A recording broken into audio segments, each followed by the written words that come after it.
டிவியில நம்ம கிரிக்கெட் பார்த்தாலுமே ஏதோ கிரவுண்டுக்குள்ளேயே இருந்து நம்ம கிரிக்கெட் பார்க்குற மாதிரியான எண்ணத்தை நமக்கு கொடுக்க வைக்கிறதுக்கு மிக முக்கிய காரணம் ஸ்பைடர் கேம்ஸ் தான். இந்த ஸ்பைடர் கேம்ஸ் தான் கிரிக்கெட்ல படம் பிடிக்க பயன்படுது. இந்த ஸ்பைடர் கேம்ஸால கிரிக்கெட் களத்துக்குள்ள நிறைய சுவாரஸ்யமான சம்பவங்கள் நடந்திருக்கு.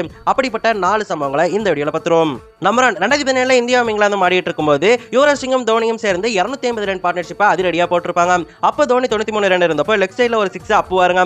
ஆனா அந்த பால் 6க்கு போறதுக்கு பதிலா ஸ்பைடர் கேம் மேலேயே பட்டுரும். அதுக்கப்புறமா 6க்கு போயிருக்கும். இருந்தாலுமே அதை பார்த்து அம்பையர் டெட் பால்னு கொடுத்துருவாங்க. ஏன்னா ஸ்பைடர் கேம்ல பால் பட்டுச்சுன்னு சொன்னா அது 6 போனாலுமே அதுக்கு டெட் பால் தான் கொடுப்பாங்க. அதனால அந்த 6 கணக்கில் எடுத்துக்கொள்ளப்படாது. ஆனா அதுக்கப்புறம் விடையிலேயே நம்ம தல தோனி அடுத்த பால மறுபடியும் ஒரு ஷாட், அந்த பால் 6க்கு போயிருக்கும். 99க்கு போய் செஞ்சுரி அந்த மேட்ச்ல அவர் ஸ்கோர் பண்ணிருப்பாரு.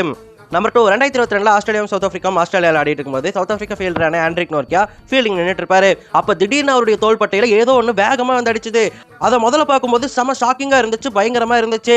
அது என்ன அப்படின்னு சொல்லிட்டு கேட்டீங்கன்னா ஸ்பைடர் கேம் தான். ஸ்பைடர் கேம் ஒரு இடத்துல இருந்து இன்னொரு இடத்துக்கு மாற்றும் போது அந்த ஸ்பைடர் கேம் ஆண்ட்ரிக் நோர்க்கியா மேலே பட்டு இருக்கு. அதுவுமே வேகமா, அதாவது ஒரு டிவிஎஸ் 50 நம்ம மேலே அடிச்சதுன்னா எந்த அளவுக்கு இம்பாக்ட் இருக்குமோ அந்த அளவுக்கு பட்டு இருக்கு. ஆண்ட்ரிக் நோர்க்கியாக்கு அவருடைய லெஃப்ட் ஷோல்டரானது வீக் கம்மி ஆயிருச்சு. இருந்தாலுமே அந்த மேட்ச்ல பவுலிங் போட்டுட்டாரு.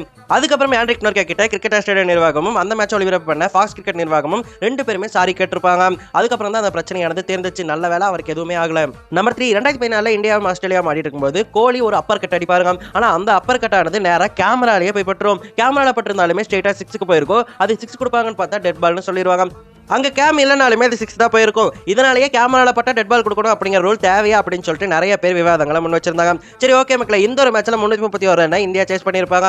அதுக்காக மணிஷ் பாண்டே செஞ்சுரி அடிச்சிருப்பாரு. அதே போல இந்த மேட்ச்ல ஒரு இந்தியன் பேட்ஸ்மேன் 99 ரன் அடிச்சிருப்பாருங்க. அவர் யாருன்னு தெரிஞ்சா மறக்காம கமெண்ட்ல சொல்லுங்க. நம்பர் 4, 2021 இந்தியா நியூசிலாந்து ஆடிட்டு இருக்கும்போது படம் பிடிச்சிட்டு இருந்த ஸ்பைடர் கேம் திடீர்னு அப்படியே நின்றுங்க. என்னன்னு போய் பார்த்தா அந்த கேமரா செத்து போச்சுங்க, அப்படியே நின்றுச்சு. அது என்னடா ஆச்சு அப்படின்னு சொல்லிட்டு நம்ம இந்தியன் பிளேயர்ஸ் எல்லாம் அதை சுத்து போட்டு செக் பண்ணி பார்த்துட்டு இருப்பாங்க. அதை பார்க்கும்போதே ஃபன்னியா இருக்கும்.